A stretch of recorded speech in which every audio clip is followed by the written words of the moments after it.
بغيتي شي حاجة ما تشربيها مع كويس ديال اتاي في العشية ولا في الصباح، ما عليك غير بهاد دوز اتاي مقوم على حقه وطريقه وبنكهة مغربية اصيلة. كيجي لذيذ بزاف، كيوجد بسرعة، ما فيه لا طابع لا دلك لا حتى شي حاجة، غير وجديه وشكليه مباشرة، ما كياخدش منك الوقت نهائيا. كيف ما كتلاحظوا بالنسبة للمكونات فهما هادو اللي شفتوا معايا في الاول ديال الفيديو، فغادي نذكرهم معكم وحنا كنحضروا الوصفة ديالنا. بالنسبه للمكونات عندنا هنا 100 غرام ديال الزبده، الا كانت حيوانيه، الا كانت الزبده نوعيه جيده ديال الاكل كتستعملوها، كانت المارغرين كتستعملوها، اللي متوفر كتستعملوه. كنضيفوا عليهم نص كاس ديال السكر سنيده، كنحاولوا ندمجوهم مزيان مع بعضياتهم. كيف ما كتعرفوا دابا الحال البارد فالزبده ما كتطلقش معنا بكل سهوله، وخا تكون بدرجه الحراره ديال المطبخ، فضروري اننا نعطيوها شويه ديال الخاطر. هنا كنضيفوا عليها نص كاس ديال الزيت وبيضه واحده. اكيد هاد المكونات كلهم خصهم يكونوا بدرجه الحراره ديال المطبخ. كنضيفوا عليهم نص كاس ديال النشا الذره، وكنجمعوا او كنخلطوا هاد المكونات كلهم مع بعضياتهم. كيف ما كتلاحظوا هنا عبرت لكم بالكاس ديال العنبه ودرت نص كاس من كل حاجه، فغادي تشوفوا معايا وصفه اللي ساهله جدا كتوجد في رمش عين. كندمجوا مزيان هاد المكونات هادو مع بعضياتهم حتى كيوليو لينا على شكل بوماد. وكيف ما قلت لكم في الاول ديال الفيديو، فالزبده دابا كتقصح لان مع الحال بارد فضروري انكم تعطيوها شويه الخاطر باش تطلق معكم. كنضيفوا رشاش هاد الملحه ضروري ما كنساوهاش، وكنسمو هاد الدواز اتاي بالنكهه ديال الزهر، كيعطي واحد النسمه غزاله بزاف. وكنضيفوا واحد شويه ديال النكهات ديال اللوز، واحد 2 قطرات ولا 3 الا كانت متوفره، ما كانتش كديروا غير النكهه ديال السكر مناسب بزهره البرتقال. كتضيفوه ديال الزهر كيجي زوين بزاف. كيف ما قلت لكم في الاول ديال الفيديو، فهاد الدواز اتاي بالنكهه مغربيه. فهنايا كنضيفوا الدقيق شويه بشويه، وكنضيفوا كيس واحد ديال خميره الحلويات. صافي كنبقى نضيفوا الدقيق شويه بشويه تدريجيا، واكيد الدقيق يكون مغربل كنحطوه حدانا. كنوجدوا المكونات كلهم باش كنخدموا وحنا مرتاحين. اكيد كتبقاو تضيفوا الدقيق شويه بشويه حتى كيتجمع معكم الخليط. ما خاصوش يكون كيتلصق في اليدين نهائيا، ما خاصوش يكون قاصح القوام. فغادي تشوفوه معايا دابا شويه، فغادي تشوفوا القوام ديالو كيفاش خاصو يكون. بهذا القوام هذا ما يكونش كيتلصق في اليدين، ولكن في نفس الوقت يكون رطيب.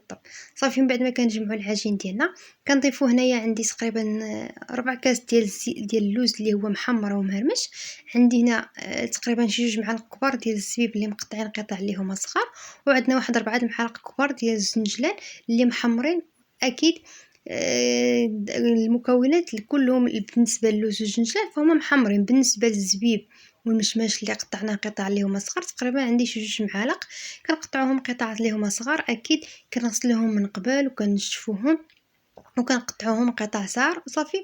وكيف ما كتلاحظوا كنضيفوهم مع العجين ديالنا وكنجمعوا مزيان العجين ديالنا، كندمجوها مع بعضياتها حتى كتجمع لينا وكيولي القوام ديالنا تبارك الله. العجين كلها مقومه على حقها وطريقه، كلها مكسرات. كتجي هاد الدوز اتاي معلك مباشره. كندوزو نخدموا هاد الدوز اتاي ديالنا ولا هاد الحليوه هادي مباشره. كناخذ واحد الكميه ديال هاد العجين هذا وكنشكلوها حريبلات كيف ما كتلاحظوا معايا، يعني الصوره اللي هي واضحه، وكنحاولوا نقرصوها باش تجينا على شكل كيف ما واضح معكم. يعني الا كانت عندكم الاداء باش كنخدموا العجين كانت عندكم متوفره كتخدموا بها، ما كانش راه كديروا غير الفورشيط، راه كاع يعني قاضيه غرض.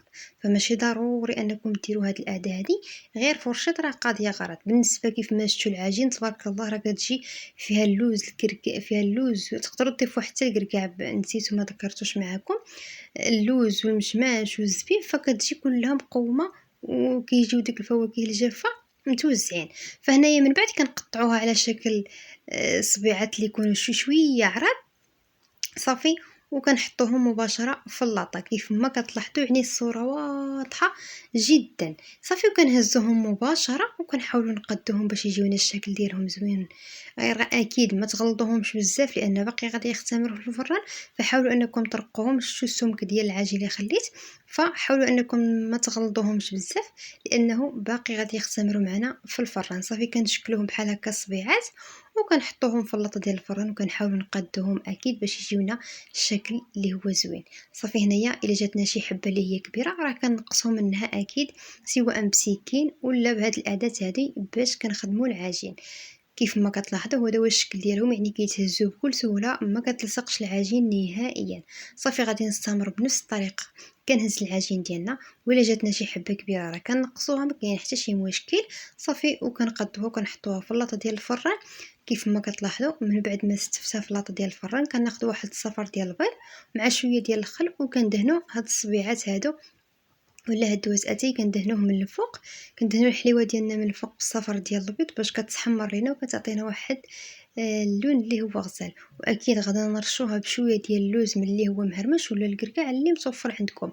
كيف ما قلت لكم تقدروا تضيفوا في هذه الحلوه هذه حتى الكركاع. انا ضفت اللوز والجنجلان والزبيب والمشماش، نتوما تقدروا تضيفوا اللي متوفر عندكم من المكسرات. صافي غادي ندهنوهم وغادي نرشوهم بشويه ديال اللوز. بغيتو ترشوا اللوز افيلي ولا مهرمش اللي متوفر عندكم راه تديروه.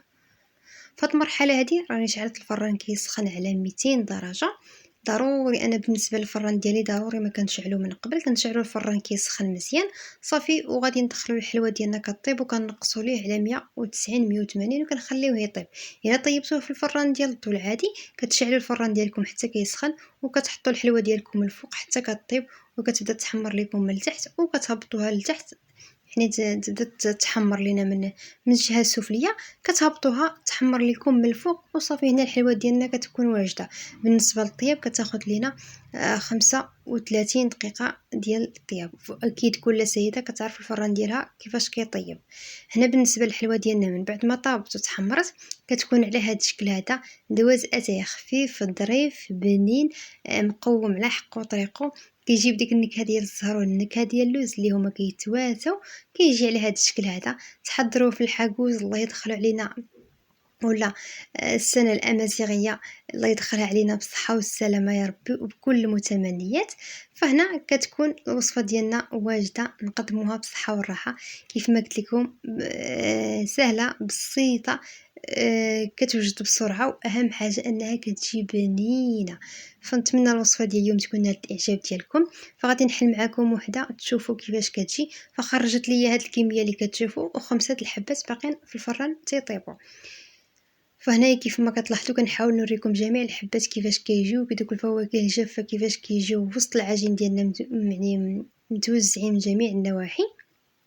فهذا هو دوز اتاي ديالنا كيفاش كيجي هشيش وبنين تبارك الله راه كيجي كيدوب في الفم. فشكرا لكم على المتابعه ديالكم واكيد الا كان عندكم شي اقتراحات خليهم ليا مرحبا على الراس والعين. فشكرا لكم مره اخرى والى وصفه قادمه ان شاء الله.